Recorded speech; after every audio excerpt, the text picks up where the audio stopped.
नमस्कार। दिक्तेल रूपाकोट मजुवागढी नगरपालिकाको नेतृत्वमा त्रिभुवन विश्वविद्यालय, स्थानीय सरकार, प्रदेश सरकार र विभिन्न राष्ट्रिय अन्तर्राष्ट्रिय सङ्घ संस्थाहरूसँग मिलेर आगामी वैशाख 2083 4 देखि 6 सम्म दिक्तेल बजारमा एउटा अन्तर्राष्ट्रिय कन्फरेन्स हुन गइरहेको छ। नेपालमा अध्ययन अनुसन्धान गर्ने र विदेशमा अध्ययन अनुसन्धान गर्ने विभिन्न वैज्ञानिकहरू, पोलिसी मेकरहरू, प्लानरहरू लागि जम्मा गरेर एउटा दुर्गम क्षेत्रमा के गर्न सकिन्छ, खास गरी रेड पाण्डा र स्थानीय विकास र त्यहाँको युवाहरूको संलग्नतालाई कसरी अगाडि बढाउन सकिन्छ भने यो सम्मेलन हुन गइरहेछ। उक्त सम्मेलनमा त्रिभुवन विश्वविद्यालयले एउटा अपनत्व लिएर त्रिभुवन विश्वविद्यालय पनि तत्सम्बन्धी विषयमा भएका अध्ययन र अनुसन्धान र खास गरी एक्जिबिसनको लागि स्थानीय सरकार नगरपालिकासँग हातेमालो गरेर आफ्ना रिसोर्सहरू, आफ्ना इन्फर्मेसनहरू, खास गरी अध्ययन र अनुसन्धानमा भएका विषयवस्तुहरूलाई त्यहाँ छलफल गर्ने र नीति निर्माणको लागि सहयोग गर्नको लागि हामीले एउटा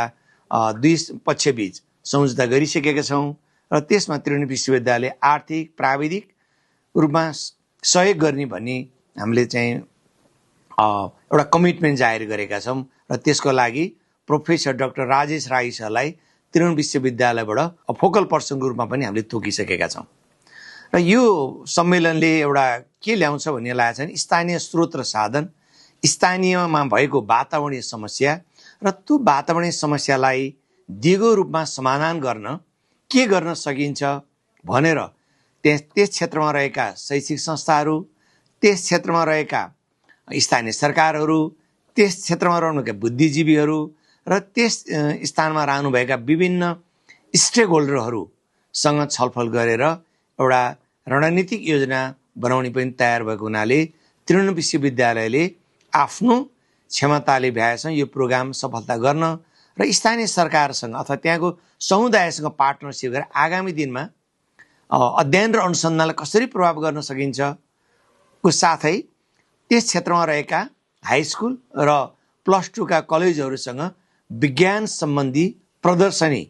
गर्नको लागि र त्यहाँको स्थानीय लेभलका हाम्रा